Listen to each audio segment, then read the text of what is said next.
am the host, co-host of Straight Up the Middle. And you listen, for those of you who've not listened to the show in the past and those who've been around with us for a while, I like to always remind people what Straight Up the Middle means. It means I get to take my opinion as far to the left of as I would like it to be, and then people can hopelessly try to pull me back in the middle. That's really what Straight Up the Middle means. So listen, y'all, be ready for some very, very leftist, liberal, democratic, progressive ideas when you listen to the show. And then you can watch my Republican friends try hopelessly to make some sense out of it and see if they can poke holes in it. But that's really what Straight Up the Middle is about. And we welcome you all back every week. We love having you here. And I want to say to everybody also, not just with my show and In Touch News. In Touch News is part of the fabric of America. One of the great tenets of the American experience or experiment, so to speak, is this idea of the impact of a free media. And In Touch News really reflects the essence of that, being a locally owned station that projects whatever it wants all over the world. We're just a part of it. I welcome everybody to tune into the website at www.intouchnews.com and look at the full suite of information and shows and music and just entertainment that they offer, and also that you partake of the print media. There's a magazine or newspaper that comes out about quarterly, highlighting a lot of issues and activities in our local area, but also touching on national issues as well. So just wanted to throw that little commercial out there for the station. Hope the people, DJ CEO and Tammy, are looking, and hopefully you'll appreciate me using up some of my time for that. But look, everybody, I know y'all have been enjoying what I have been able to do with poor Pete Edwards, Sweet Pete, on the show. In fact, Pete doesn't even sound like a Republican anymore. Sometimes when I hear him talk, that we've been able to just influence his ideas so much. But he's out today taking care of some personal stuff. But listen, I have a real treat for you. So we have back in studio none other than the one, the only Professor Anthony Seabrook. Good morning, Professor. How are you today? Good morning, man. You make me laugh. But good morning. Good to be back. Well, I'm glad to hear there's somebody who thinks there's some humor in what we do. Because some of the emails I get sometimes, people take this stuff way too serious. But listen, man, it's so good to see you. Welcome back. I mean, I know you're working on your academic pursuits and whatnot. So, and by the way, how is that going so far? Man, it's going slower than I expected, but it's one of the things that I didn't really realize. I mean, it's my first time. If you've never done a dissertation dealing with the committee, it's not a class, So I'm dealing with these professors who are doing research. I mean, they're well publicized, so I have to get their time. So anyway, it's going slower than I expected, but it's still moving. So I'm still in my committee, and we're moving hopefully to do a proposal. And then once I get that going, then I'll be on the show looking for participants. And I'm sure you would know a great many of those in the work that you do. And we'll talk about that when we come to that. Absolutely. One of the things I oftentimes tell my clients, they storm in my office, and they're yelling and screaming, I want to sue so-and-so and so-and-so. And I say this, it's going to take a lot longer than you think, and it's going to cost at least 3 times what you think. So really think it through before you jump in there. But listen, all things worthwhile take a lot of effort and time. So I know that's a welcome feature to achieving something like this, and hopefully it works out well for you. And absolutely, you've got my full support, whatever we can do. But man, I'm just excited, to have you back on the show, and the timing is just perfect. Yeah. Trump's coming out. Tony's coming out. I mean, look at that. You said Trump's coming out, and what else? And you came out. Oh, right. Trump's been held up in Mar-a-Lago since the election. Since he left office. I don't think he's been anywhere that I've seen him. I think he went to Orlando, or he piped in a speech for CPAC or something along those lines, maybe. But he's coming out, and what do you think about that? Trump's making an appearance today at North Carolina Republican Convention. What are your thoughts about that? Well, it shouldn't be such a big deal. Former presidents always make guest appearances here and there, make money off of books and whatnot. But we're dealing with a first of many, where the American media has basically banned. They banned it when he was a sitting president, and they continue to ban a former president. So I like the fact that he's coming out, because admittedly, I tuned out. I mean, it's not after the election, but soon thereafter. It's one of those things. I am a believer that the election was stolen. So that's coming back. When you bring me back on the show, I'm going to bring that back up. So certainly it was stolen. And so Trump feels that way. And I think the articles I've been reading, but I didn't need to read the articles to know that Trump has a vendetta. So he's coming back to do some get back. Now, he's going to have some good things to say, I believe. He's going to cheer. He has the same base. He has a core following. So he's going to do right by them. And I think he'll do decent by the Republican Party. But let's not forget, the man's petty. We all knew that. He was petty when he was in office. He's even more pettier now. The thing about that that's interesting is I sometimes wonder about Donald Trump's connectivity with the Republican Party. I know that's his medium of how he communicates and the depository of the majority of his base. But I don't associate Donald Trump with truly being connected to the Republican Party, mainly kind of because of what some of the stuff he said. He's too petty to really connect with anything other than himself. And so my thoughts along that is that he's used the Republican Party for his benefit. And I don't think he really appreciates the damage, the long-term damage, number one, that he does to the Republican Party and or America, because he only concerns himself. Because here's my thought about the let's talk about election, then I'm going to talk about Trump. I've often felt that the American democratic system has historically and systematically disenfranchised various aspects of the American electorate. It starts out being white men, landowners, women have to fight to get the vote. African Americans, we have to fight to get the vote. Then even once the vote, okay, you got a right to vote, then we have the actual process of actual voting and of restricting locations, times. And there's a long, long history of restricting people's ability to participate in the voting process. America is the longest running democracy that has not had a revolution or a revolt or it being overturned. And I think that's because America has done a decent enough job making sure that people who are hopeful that you may not be where you think you should be right now, but the system has a mechanism where you can get there. And incrementally, we move closer and closer towards that more perfect union. We bend, towards the arc towards justice, incrementally. And as people sit there, they're hopeful that we can get there. And I might get there, not get there, but then my children will get a little closer. They'll get a little closer. That's kind of how I, look at the thing. And what's stunning to me in this, Professor, is how willing Donald Trump has been to take a really big shot at people's confidence in the democratic process in America. Because it doesn't take a lot of people to feel like you, who feel like, you know what? Not only was the election stolen, which sounds criminal, I hear steal, I think criminal. That's not manipulated. That's not disenfranchised. Stolen is criminal to me. Stolen. And there's not a hard jump to say, and what's to stop the next one from being stolen, and the next one from being stolen, and the next, what's this? I personally can't stop it. So now what we get is we get a group of people who lose confidence and trust in our democratic process.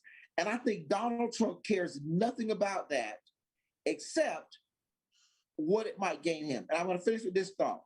Just imagine he's successful at proving the election was stolen.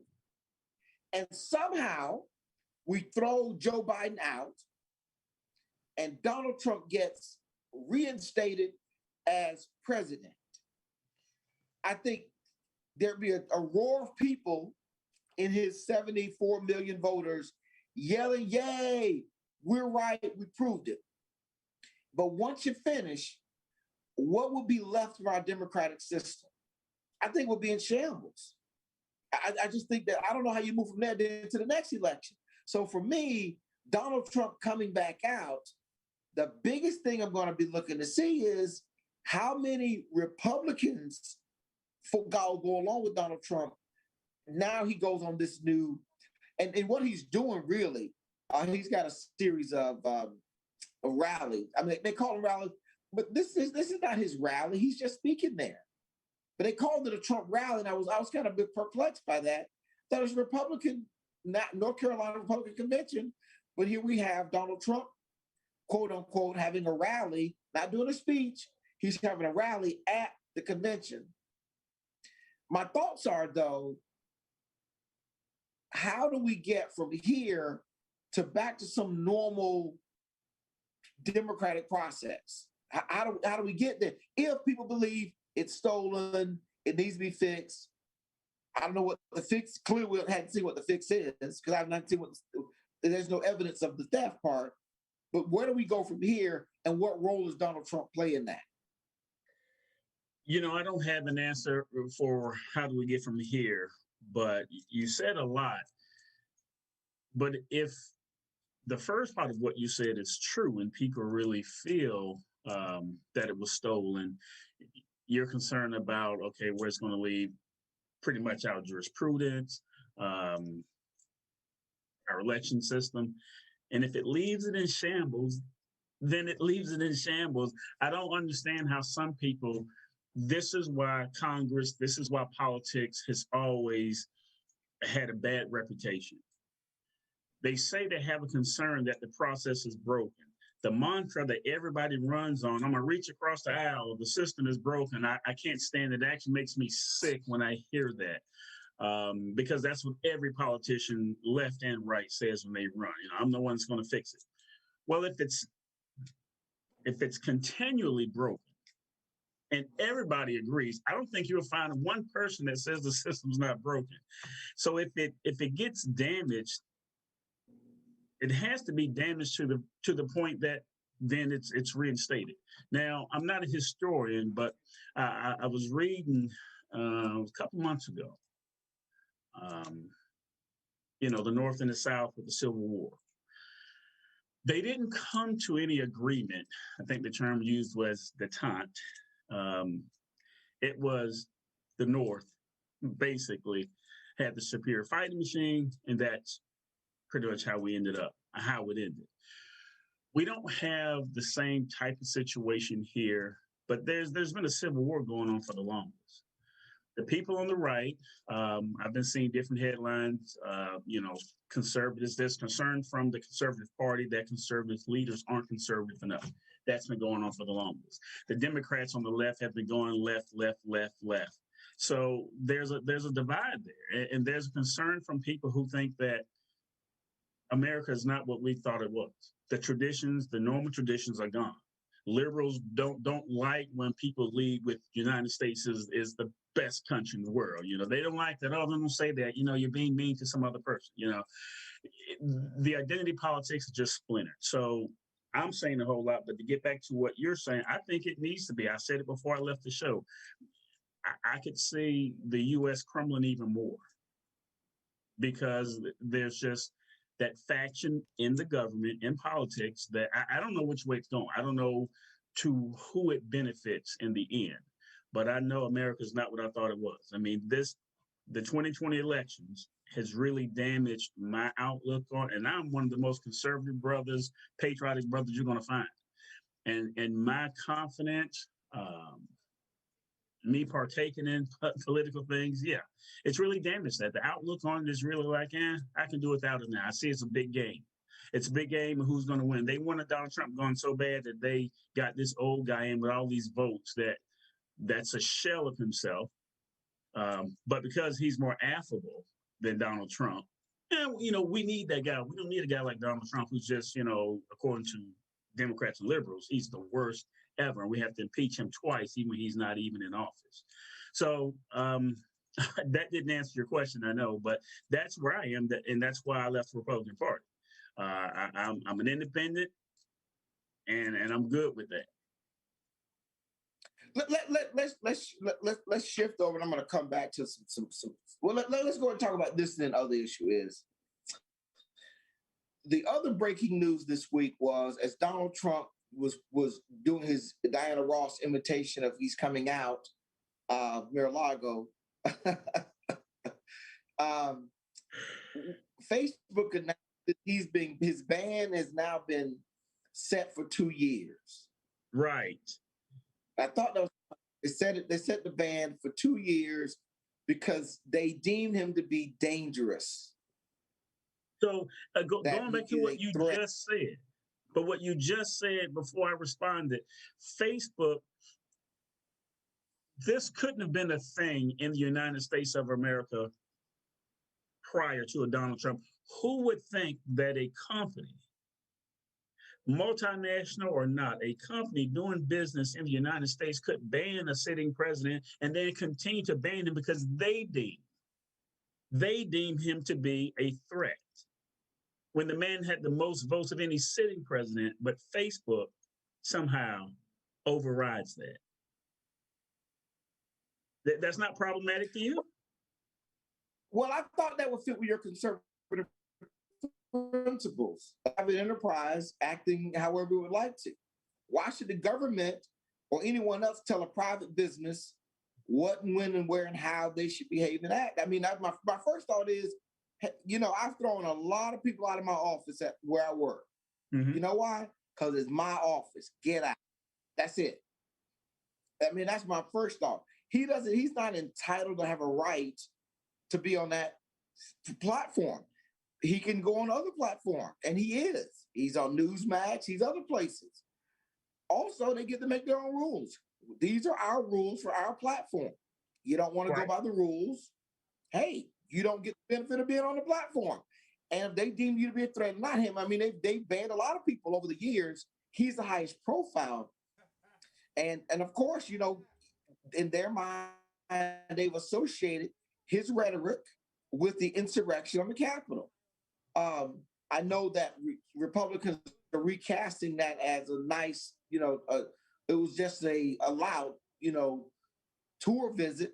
But I mean, the reality of it is, that's, in my mind, why is this not well within their right as a private business to do so? That seemed like, to me, Republicans would say, okay, and if that's not fitting for their customer base, we'll just go somewhere else. Well, I can accept that argument, but what is it, Section 230, whatever act they're trying to pass, Section 230, to strip these jargonauts, the Twitters and the Facebook, of that power to ban someone from a public place, because this social media is just like being in person in a lot of cases, in most cases. And I guess you can say pre-COVID, but certainly with COVID. So to ban this, there's an exception to this type of argument, because if they're going to be a publisher, then that's one thing. But then you can't also turn around and be the one who's now has the power to restrict someone. Either you're going to publish the content or you're going to be the one that monitors content. And I think that's the gist of Section 230. I'm a bit rusty on that, but I know that's where it was. And I don't think it passed. Did they pass Section 230? So, right. So the idea behind that Section 230 is to provide a protection that would encourage the distribution of information, so that they really don't have to really be responsible for arbitrating. And we've slowly been demanding they do more and more of that as a public. Wait. Who's been demanding that? Congress has been demanding that you just put up anything. And I will say this, a lot of the left folks have also been saying, hey, you can't post that. You can't say that. Why is Facebook letting those people say this? And that goes on both sides, because you have crazies in both parties. America, you go to the ends of any spectrum, there are going to be some crazies out there. And I think Hillary Clinton said it. Donald Trump pulled deplorables to the forefront. He brought them with him. He put them on the stage. He gave them keys. He gave them the microphone, and they start saying some crazy stuff. And they're still saying some outlandish, stuff like Donald Trump's going to be reinstated in August. They just say the craziest thing. But he brought them. They've always been around. Mm-hmm. No difference in crazy Uncle Larry at the family reunion. Mm-hmm. But nobody makes them, gives them the mic and says, bring him up and let him speak. We just give him a plate and let him sit in the corner. But he's welcome, though. We want him there. So I'm just saying, but I agree with you. The other one is, if we say that these social media platforms are so large and impactful that they constitute the medium and mechanism by which free speech happens, do we want them now having the sole control of what gets said and what doesn't? That's my concern.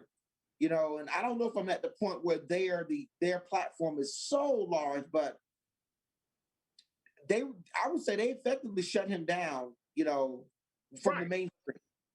Now you go to Newsmax and and even Fox. I'm surprised. What's going on at Fox with Trump?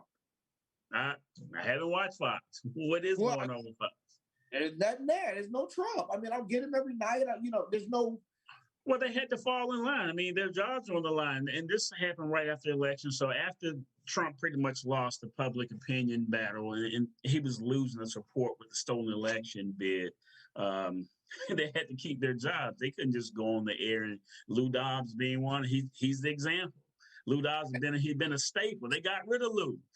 Lou wouldn't stop. Lou wouldn't stop carrying the torch for Trump. So, that's what happened. But when, Fox lost their base, their core, at least their Trumpers, when they called that election, when they got in bed with everyone was calling the election and wouldn't, come and say that it was stolen or even challenge the idea. That's when they basically lost some of those real strong Trump supporters. Yeah, I thought once Republicans in certain, like in Georgia and Arizona and once the Republicans weren't willing to, as a mass, take that fight, I think Fox was done. They had to, at that point in time, call it. And you still have the situation now where you have Republicans in control in Arizona, in Georgia, and the fact that they would say, hey, look,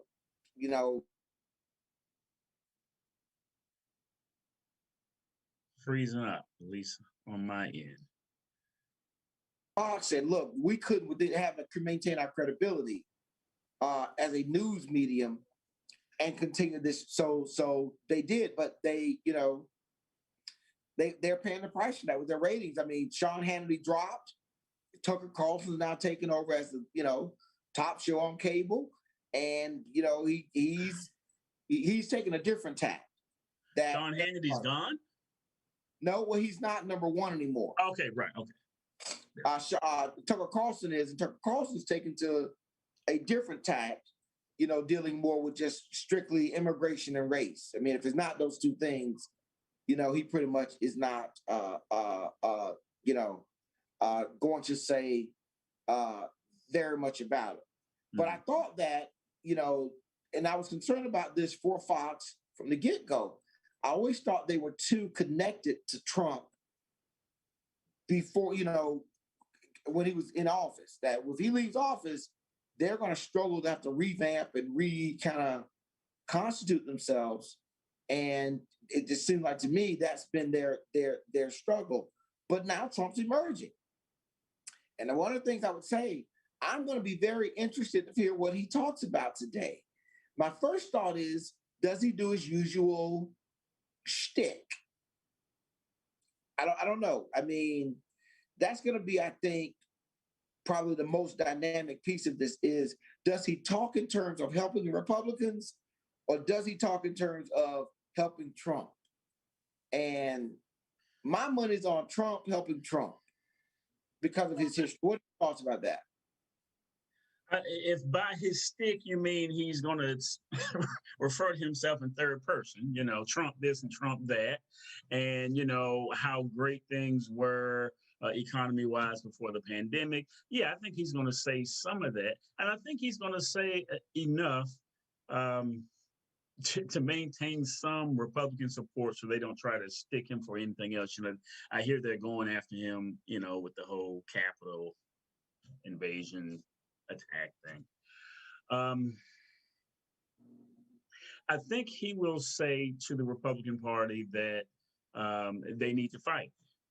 They need to get rid of the Liz Cheneys and those weak ones.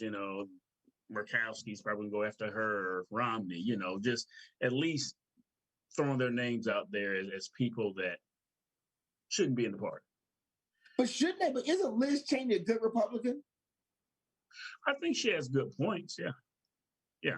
The weird part is you take her versus some of these other people that have been promoted, and her voting record on Republican issues and issues with Trump are really, really good. That's the thing that's got me, is that I think she's in the right place on the issues. Is that she thinks, doesn't think highly of Donald Trump. Is the problem, isn't it? And but we're talking about Trump. And of course, you're a Democrat, so the issues that you think she may be good on, aren't really polarizing to you. So yeah, you know, she's all right with this and that and the other. But we're talking about Donald Trump. So Donald Trump is looking at the people who he thinks could have made a difference, but didn't like him well enough to support him. Well, you think Liz? I don't think Liz Cheney outside the Republican Party, and actually the conservative wing of the Republican Party, is a factor. I don't know anything about. I mean, she doesn't affect what happens on the left side. She affects what happens inside the Republican Party for the most part. She's not one of those. She's not like Rand Paul or somebody like that who projects this huge image all over the place on various issues. She's pretty staunch in the conservative, corner. And my thoughts, if he gets rid of those kind of Republicans, what do you got left, Tony? What's the Marjorie Greene? Marjorie Greene? Just that. What was her name? Marjorie Greene. That's who he's looking to replace these people with. Marjorie Greene. Well, I'm not. Yeah. Marjorie Greene is borderline a kook. Well, again, we're talking about Trump, so this is where this question, started with. Who does Trump think has his back? And it's the Marjorie Greenes, not the Liz Cheneys. But I guess my thought is, where does that take the Republican Party? And it's easy to beat up on the dynamics here because we've been seeing this thing play itself out. On the Democratic side, they've been able to quiet down the progressives and left, elements of the party. Because Trump's gone.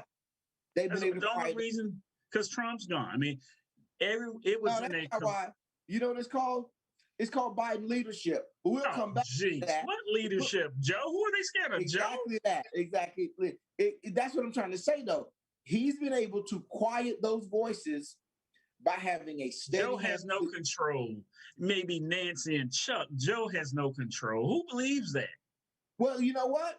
Nancy and Chuck were around before Biden got elected. Exactly. You had loud voices from Bernie Sanders to because Trump was in office. But that was not what quieted them down. You had Biden come in and say, "Listen, here's how we're going to be effective. Settle all that crazy talk up.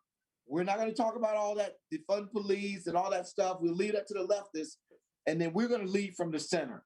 But let's do this. Go take a quick break, Professor. When we come back, we're going to talk about a little bit about this Biden economy, which is roaring along. We'll see. See if we can find out if anybody's seen Kamala Harris. Everybody hanging out with us. We're going to take a quick break. We'll be right back after this commercial break. Message.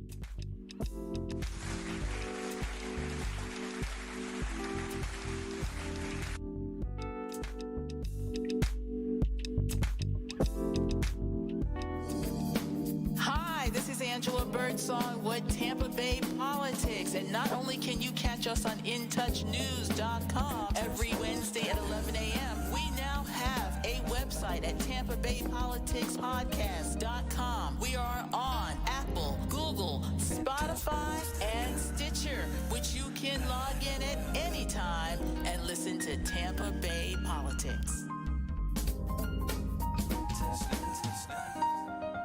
Call Ricky. Ask Ricky. You need medical or a lawyer? I got the man to do the legwork for you. We tried the other ones before, so believe we hunted down 813-248-6300. Everything gon' be okay. Call Ricky, he coming. He taking care of state of Florida. Grab a pen or sundown 184-361-RICK. That's 184-361-425. Never word from the point forward, just recline. Just ask Ricky, push your boy statewide. Just in case you missed it, I'ma tell you one more time. 184-361-RICK. Call Ricky, ask Ricky. It's a legal medical referral service. The doctors and lawyers in our network are trained in handling auto injury claims and giving you the best medical treatment and recovery. Dial 1-844-361-RICK. That's 1-844-361-7425. Ricky. Ask Ricky. We're playing your favorite old school.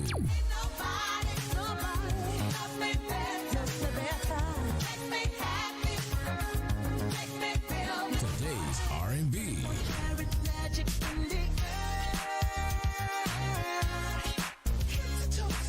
With a smooth touch of jazz. You're listening to In Touch Radio. All right. We are back live on In Touch News Radio, reality radio, everybody can be a star. My name is Clinton Paris. I am one of the co-hosts of Straight Up the Middle. And I gave you a great overview of what Straight Up the Middle at the beginning of the show. But I also want to welcome back a longtime co-host of the show, Professor Tony Seabrook. Good morning, Professor. How are you again? Good morning. Good morning. Can you see my notes here? No, I can't see your notes, man. I'm over 50 years old, man. I can barely see my own notes. Well, ladies and gentlemen, the U.S. Bureau of Labor Statistics, BLS.gov, is where we'll be taking this segment from. But listen, Professor, well, take it away. You know, I threw out there this Biden economy, man. That's what I'm talking about. First of all, I can just jab at that because, as they say, I was this day years old, or however it goes, when I heard you and Ed and Lorraine say, "Oh, it takes 3 years. You ride the other person's economy for 3 years, and blah blah blah." So this really could be Trump's report, but we're not going to go there. February job number 6.2%, and I started February because Biden took office in January, right? Okay, 6. Hold on, first. You said it was what was that unemployment? 6.2. 6.2% in February. Those okay. are the jobs numbers. Okay. March dipped down to 6%. April went back up 6.1%, but we had the biggest drop. May 5.8%, ladies and gentlemen. But there were quite a few news outlets, Fox only being one, CNBC, Wall Street Journal, Vox, all of them had concerns about the report. First of all, it missed the mark. It didn't hit its forecasted number. And according to them, it's not where they thought it would be. But here's something that's even more, I think, interesting. Again, from the same website, ladies and gentlemen, I'm a researcher, so I'm all about stats. I'm going to tell you my source, BLS.gov. One thing we talk about, and one thing that the Biden administration and the Democrats like to pride themselves on, is we look out for the under guy. And they always have African Americans sitting in their lap. "Oh, we're going to take care of you, but not those white racist Republicans. They're going to throw you back on the plantation," is what Joe said one time. You remember that? Yeah, Joe was a bad boy. Barack had to whisper in his ear, "Hey, man, stop that plantation talk. That's not how we roll." So on that same site, if you look at the unemployment for African Americans, and I'm only going to do we're only in the really past the first quarter. So the first quarter of the first quarter of 2020, and I'm just going to use the 16 and over because it cut off, and then I can also go down, break it down.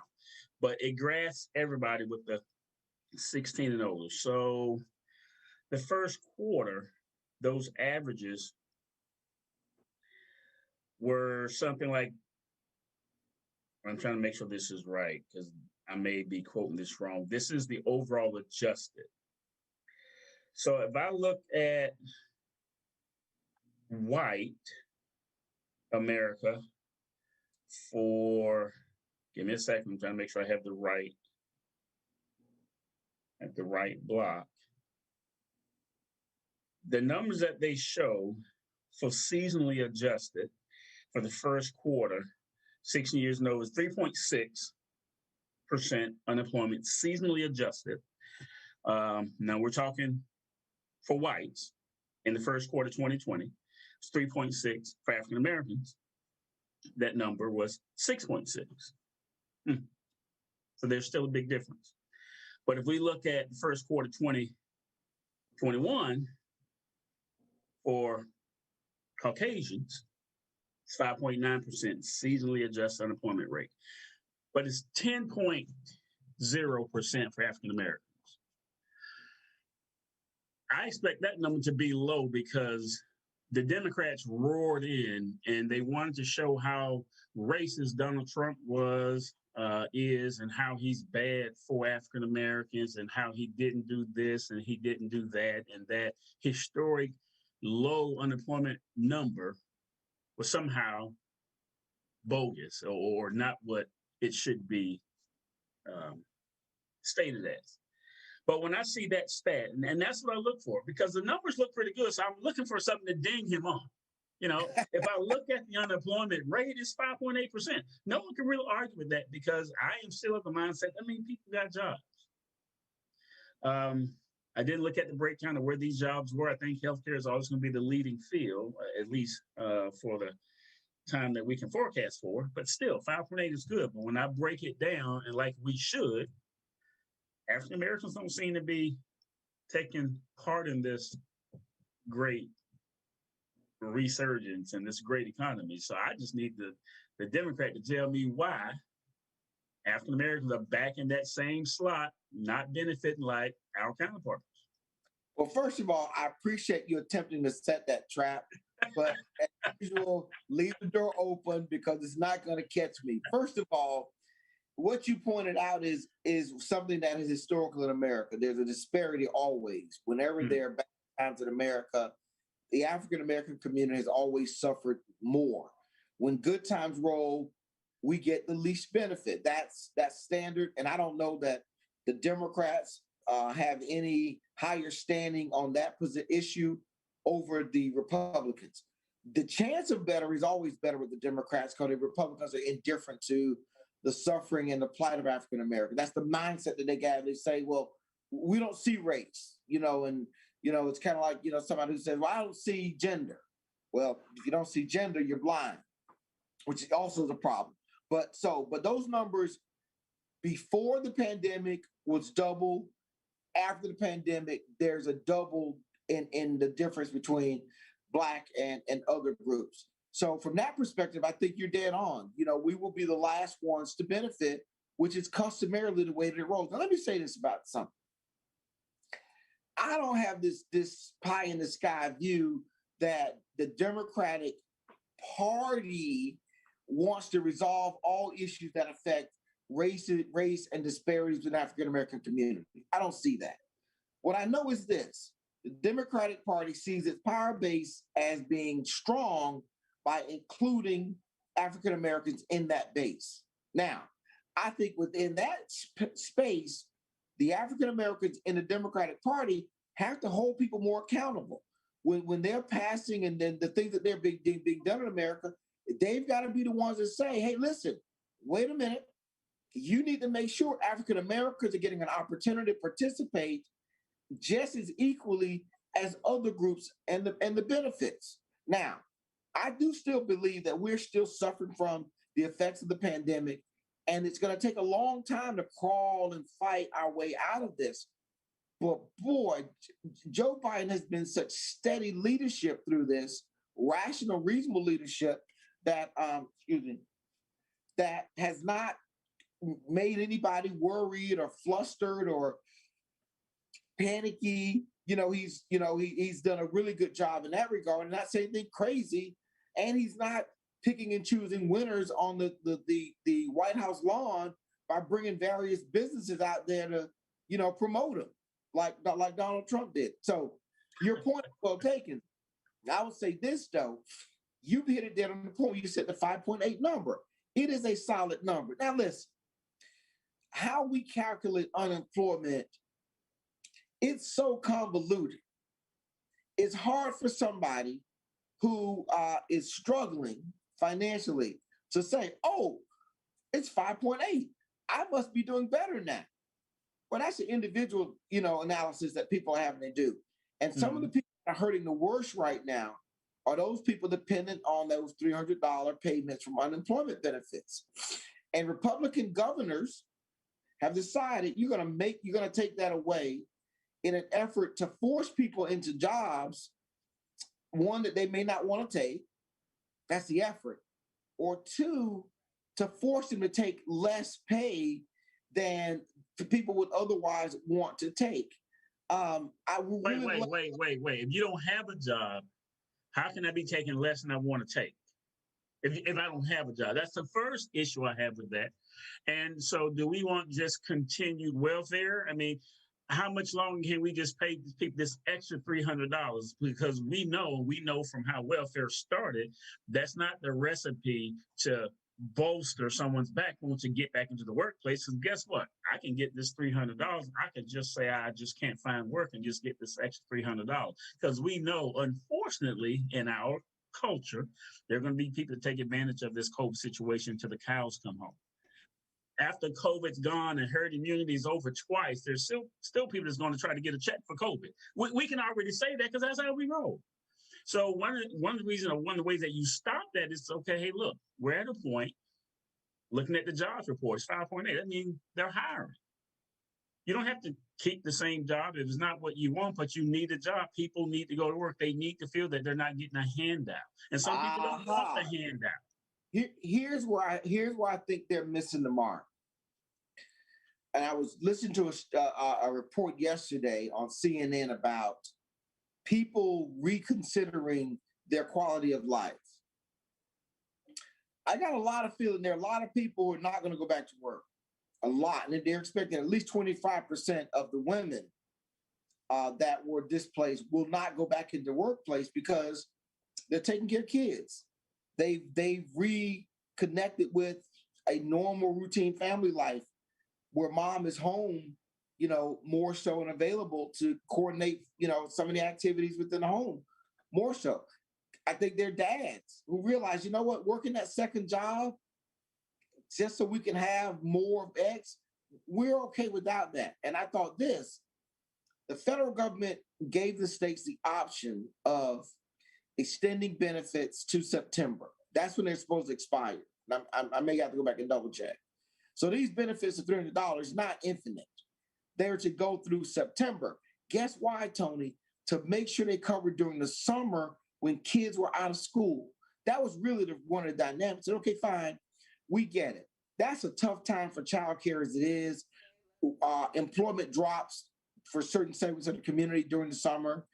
And they were trying to bridge people over until the fall when hopefully you get back to a normal academic school year. And of course, you wouldn't have the issue that a lot of families have with daycare. That's the thing that I thought was a little bit insensitive about this urgency of forcing people into jobs right now. And I think, man, that's going to backfire. I don't know who the Republican strategists are, who's calling these shots, but I don't know how you're going to come back to people who you took money from and say, now vote for us to make better decisions for you. I don't know how that's going to work. They're counting that with, well, we were the first to lead in opening back our economy so you can get a job. This whole keep a mask on, stay at home with those kids. People trying to get out the house, and y'all talking about, man, you need to stay home. We're gonna give you this $300, take care of those bad kids. Man, people trying to get back to work. They're trying to get out the house. So, and then another way you can look at that is, okay, so let's say it went all the way through August. So then if you stop it, then we need more money because now they need help with going back to school. It's never going to be a good time to stop, to take money away, as you put it. But, if we just work on the economy, the numbers are falling. That means companies are hiring. You can always work your way up. And I think people want to get back to a sense of normalcy, not increase government handouts so we can stay home and keep this mask on. That's not normalcy. That's welfare going by, welfare on drugs. We need yet more because, we still have welfare. So we need this extra payment to make people happy, to keep them at home while they take care of the kids. What's the incentive to go back to work again? Well, before you answer that. Well, no. The incentive to go back is pay. And so one of the undercurrents of this is employers are going to have to put forth more benefits than what? Because more benefits for what? See, what you're finding is, Professor, you have a lot of very mundane, basic jobs. If $300, one, you can survive on it, and two, it's enough to keep you home. You weren't doing very well at your job. You weren't really making a lot of money at that job. That job, they may have to look at raising their pay. And there's some companies have done that now. They're raising what they pay people to get them back to work. So that's one component of it. The other one is one of functionality. People have got to figure out how we function, but to come in and try to force people. And I think they're going to find out very quickly, some of those jobs, people are saying, hey, look, you know what? 300 was nice, but I'm not 300. I don't survive on $300 a month. I mean, I'm just thinking that most people that doesn't make or break their month.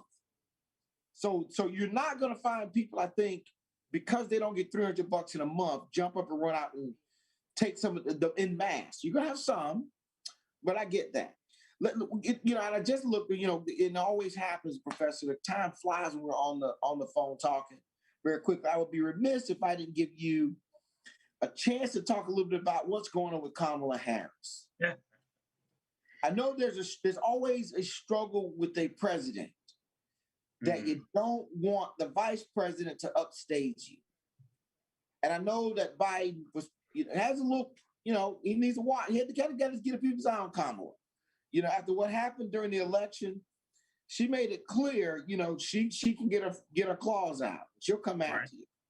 So they were trying to find something to give her to do that could have some meaning to it, but would keep her out of Joe's way, is what I thought. And they gave her this albatross called immigration. Well, let me change the word. Migration, not immigration. This is about migration. They threw it around and said, hey, here you go. You need something to do when you get here. Take this on. Every conservative station I listen to or turn on is yelling and screaming about the border. Yep. I think they've even hired their own set of airplanes and whatnot. People to fly back and forth over, showing pictures of people coming and going and all that kind of stuff. Record numbers. Now Kamala, because we need workers. And now Kamala heads off to South America, to Central America. Right. Is that going to be enough, her going down to visit Guatemala? I think she's going to Mexico as well. Enough to quiet these yells and screams about something being done about the migration coming north? Well, if she's just going to visit and it's the standard talk and, the standard speech that they give when they go to visit these countries, then no, it's not going to be enough. But again, if what I'm hearing is correct, record numbers, despite crossing the border, record number of children in cages. Oh my God, we haven't heard that from. But the drugs, no crossing. I haven't seen those media reports of the kids in cages. Well, when I go to my conservative sources, that's what I'm hearing. Now, I haven't seen that. Here's how you can glean that bit of information, because what I read was most of the single adults and families are being turned away immediately. So what about those kids that AOC, crying at all those pictures from way back when? So that means they're taking the kids in. So if you're taking the kids in, but you're turning the single adults and the families away, you're taking the kids that you say came across by themselves. So where are you putting them? In apartments? No, you're putting them in cages. You're making it look good, but you have to be putting them somewhere. If the numbers are going up, and even the number of children crossing the border alone, there's those air quotes again, alone, that number has to have gone up as well. But getting back to what Kamala may be doing or may not be doing, I hear that she said that she's not going to go to the border. She's just going to go to Guatemala and Mexico. So, like anything else, the most basic rule in management is, you can't manage what you can't measure. And you have to go there at some point. You can look at some pictures, but you're going to have to go there, spend some time there. I'm just going to fly across and go to Guatemala and talk with them. Biden's already done away with most of Trump's immigration policies anyway. That's why Texas and those states are just feeling it now. So we're going to send Kamala Harris there to do what? Some photo ops and what else? I'm just not sure what's going to come out of it, but I'm not going to discount what Kamala Harris may be capable of doing. She may pull off a good deal. Here's what my thought is, that they've done an analysis of how these people are ending up at the border. That's what they've done. They've done analysis on what? It's the same reason from every other president, right? Right. So if we throw a little benefit to Guatemala and assistance on keeping your people in Guatemala, which is what Trump did. But go ahead. I'm sorry. Maybe this is something. Trump did different. Trump did a whole different dynamic. He actually cut the aid to Central American countries.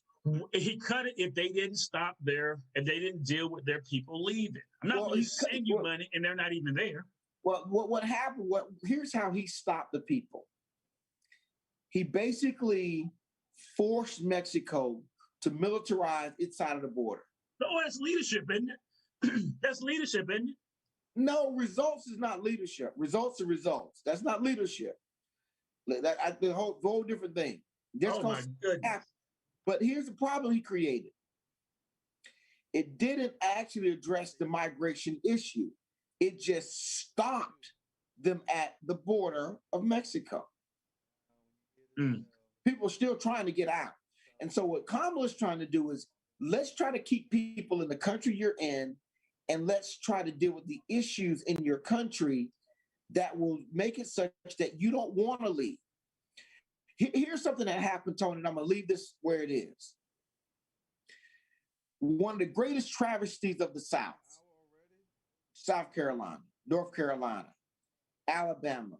I'm from South Carolina. Watch it. Was a great brain drain and labor drain of the migration of African Americans to the North. They lost all that talent, the resource, and potential impact that those people could have made in those communities because they were forced out. And no one would create an environment to say, hey, listen, we see you as valuable, and we're going to figure out a way to make your existence here equal to or more hopeful than where you might be trying to get to. But they had to battle against the planners' ideology back then. I mean, all that started back with the planners' ideology of, not wanting to let African Americans get anything. So but they didn't think about, listen, long term, we're going to have a brain drain. And we still have that issue in Florida. You go down to central parts of Florida, the Black folks long ago left. They long ago left, and those communities have never prospered because of that. You look at states like Mississippi and Alabama and Arkansas, and they've never really flourished like other states because they didn't have a vision to say, look, we can make this place a good place for everybody. And I think that's what these countries need to be doing. Listen, the people that make it here, these immigrants, these are the smartest, the hardest working, the most courageous, the bravest, because those are the only ones that survive the migration process. You don't get the lazy people coming here. Because guess what? You don't make it walking through the desert with 10,000 degrees heat if you're lazy. You stay But where that's you not are. part of the immigration. Immigration not because I don't have a good job in my country. It's not because of poverty. It's because there's some type of violent situation. That's another part of it. And that's that's the other part of dealing with the underpinnings of what drives some of that violence, that the culture and some of that stuff. And there are other countries that long ago had those I'll use El Salvador, some other countries further south that had major issues like that, But I think that Kamala Harris really is in a precarious situation because no president's been able to figure out immigration. And I definitely can't think that a vice president is going to come up with a solution that's going to really satisfy most people. The best she can do is convince these countries to do more to keep those people in the country while we rebuild our structure of providing them with support. Listen, best she can do is go back to what Trump did and let them deal with their problems. Stop them coming in the United States. That doesn't reflect the American compassion we have for other people around the world suffering. That's not American. That's not the kind. According to Democrats, but according to Republicans, he did a pretty good job. All he did is stop it. The people still suffered. They were just we live in the United States. You remember, he wasn't a populist. He wasn't a populist. He was like, I need to take care of the United States. I can't take care of That's not how we listen. If that were the case, we'd be cutting off all our aid to Israel. And that's not how we function. We've taken a different position in America regarding humanitarian issues around the world. And I don't think that's a Republican or Democrat. That's an American issue. We have a sense of need and support for other people. But listen, Professor, look, we're running out of time already. I mean, I'm glad to have you in. I appreciate the short notice and the appearance. I've tried to be nice. I didn't set any traps. You didn't. But any closing comments from you? Hey, look, I may be back sooner than I thought. As soon as I can get to my proposal, I'll be back. And because I think my research will bode well with our listening audience. And I missed the show, actually. I don't miss digging through news clips and listening to that crap, but I missed the show, though. Well, listen, we miss you. We're glad that you could make time for us this morning. We look forward to getting you back. In the meantime, I'll keep doing what I'm doing with Pete. He's putting up a brave fight. The young fella. He's standing in the middle of the ring. He hadn't run in the corner and cowered at all. So it's been great. Now, Professor, thank you so much for joining me this morning here on the show. I want to thank all the listeners out there who tuned in. I appreciate you all very much. Stay tuned for The Sole Purpose coming up right after our show. This is Intech News Radio, reality radio, where everybody can be a star. Everybody, have a great week. See you back next Saturday.